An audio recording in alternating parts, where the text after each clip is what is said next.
बांग्लादेशी घुसपैठी अब जितने पकड़े जा रहे हैं दिल्ली में, सबका आधार कार्ड बना है कलकत्ता में। ये कलकत्ता फैक्ट्री हो गया है बांग्लादेश उत्पादन का।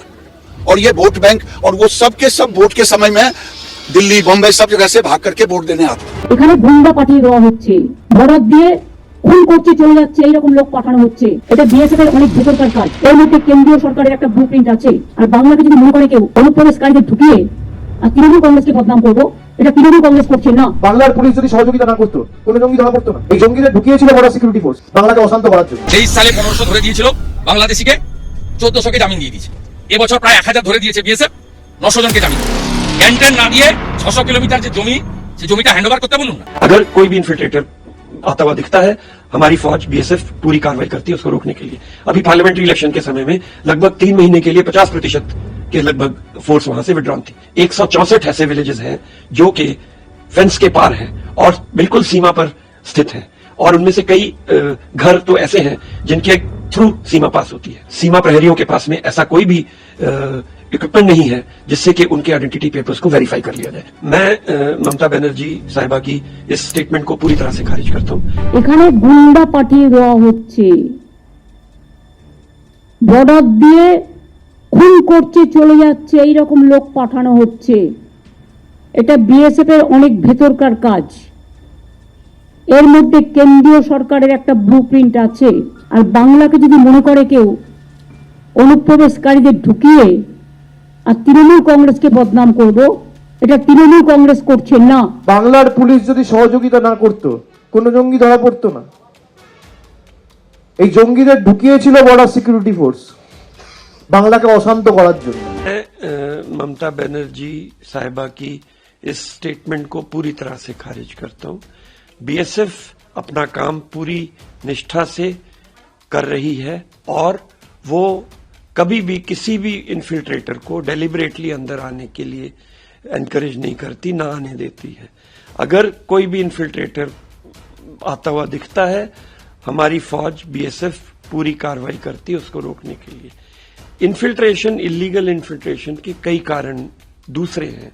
जैसा पहला कारण ये है कि कई दफा सीमाओं पर विजिल बहुत कमजोर हो जाती, खासतौर पे इलेक्शन के समय में।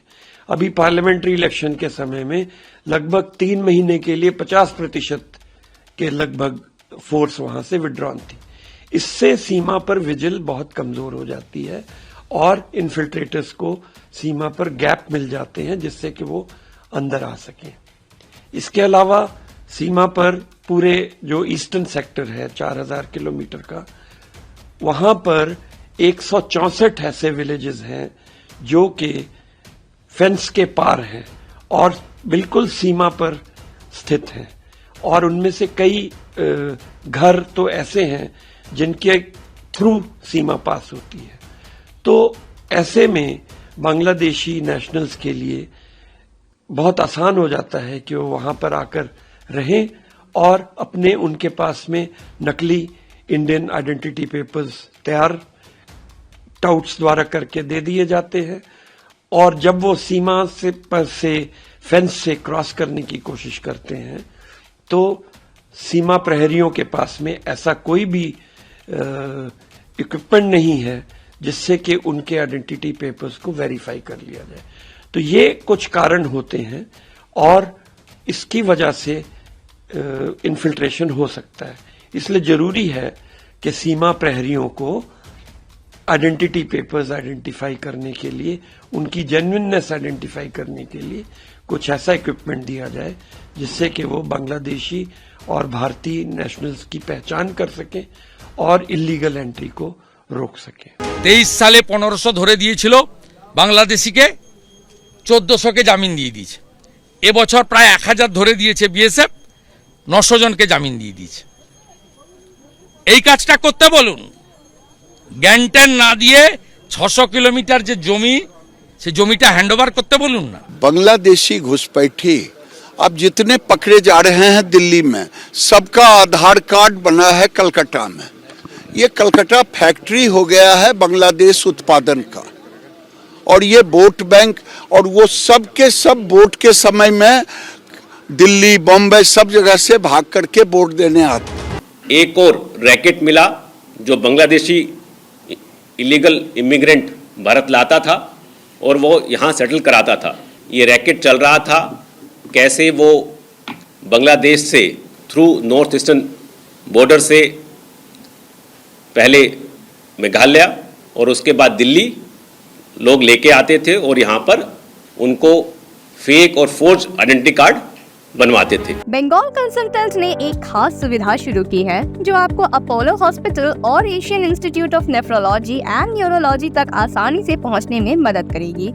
यहां आपको मिलेंगे कई तरह की मेडिकल सर्विसेज जैसे डॉक्टर अपॉइंटमेंट्स, एयरपोर्ट और रेलवे स्टेशन से पिक एंड ड्रॉप फैसिलिटी और स्मूथ व्हीलिंग प्रोसेस। इनका कोऑर्डिनेशन टीम आपकी मदद के लिए हमेशा तैयार है, जो कि हिंदी, बंगाली एंड इंग्लिश में बात कर सकती हैं, ताकि आपको कोई दिक्कत ना हो। आपको रहने के लिए बेहतर जगह और गाइडेंस की भी बिना किसी रजिस्ट्रेशन फीस के मिलेगा। अगर आपको चेन्नई के अपोलो हॉस्पिटल या AINU में cardiology, neurology, nephrology, orthopaedics, liver transplant, kidney transplant या रोबोटिक सर्जरी जैसी ट्रीटमेंट्स लेनी है तो देर किस बात की। अभी कॉल करिए बंगाल कंसल्टेंट को। उनका मोबाइल नंबर है 9147359708। आप अपने ट्रीटमेंट डिटेल्स भी इस नंबर पर भेज सकते हैं। इस मौके का लुत्फ उठाएं और अपने स्वास्थ्य का ख्याल रखें।